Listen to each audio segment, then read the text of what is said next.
Well, we are less than 2 weeks until the Saturday, August 11th primary, and we are interviewing the major candidates for the top races. This morning, we are talking to Democrat Esther Aina. She's running for the 2nd Congressional District, which covers the north and west parts of Oahu and the neighbor islands. She served as the chief advocate for the Office of Hawaiian Affairs, and she was legislative assistant to Senator Dan Akaka and was chief of staff for then Congressman Ed Case. And joining us this morning is Esther Aina. Good morning. Thank you so much for joining us. Good morning. Thank you so much for having me. It's great to have you here. So as you saw, the Star Advertiser came out with a new poll that shows Mufi Hanneman in the lead, 43%, Tulsi Gabbard, 33%, and then Bob Marks, 8%, and you at 7%.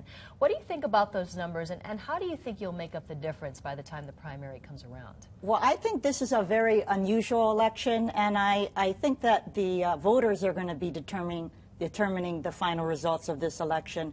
What I have been hearing on the ground through my grassroots organization is that we are running strong. And so I don't think that this is one of the elections that could be predicted. And so I understand that the Civil Beat will be doing another poll within the week. And so we'll see the outcome. But otherwise, I'm going to be running hard until the end. And speaking of running, you're going to be flying over to Kauai for a debate tonight. That's it's correct. going to be with the Kauai Chamber of Commerce. Of course, business issues will be at hand. What are your ideas for improving the economic climate right now, which is basically sluggish, and creating those jobs out there? Well, I think each of the islands, of course, are different, but collectively as a state, beyond tourism and agriculture, I think we need to be looking at alternative ways of improving our economy, and that includes alternative energy.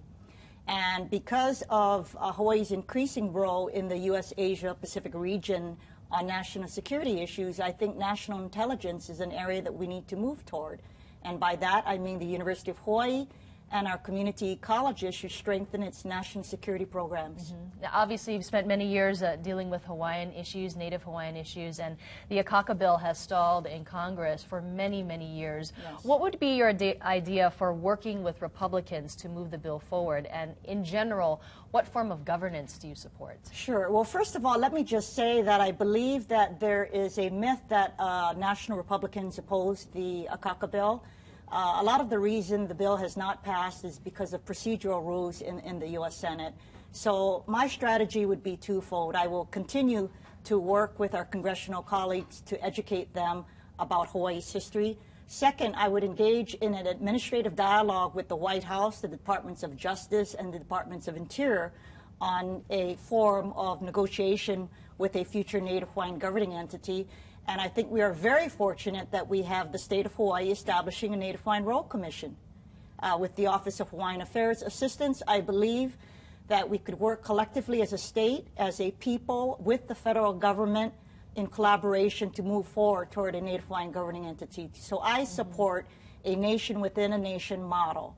Regardless of what form of sovereignty Native Hawaiians support, at the end of the day, it's about the preservation and safeguarding of our land and natural resources. Well, Esther Aina, I could ask you so many more questions, but we are out of time. But I'd like to thank you so much for joining us this morning. Thank you very much. And good luck on your trip tonight. Thank you. Now, to see this interview again, just head to the top videos section of our website, KITV.com. We have an interview with Mufi Hanneman scheduled on Thursday, August 9th, and we're in the process of confirming a date for Tulsi Gabbard and Bob Marks. It is 6:39. We'll be right back.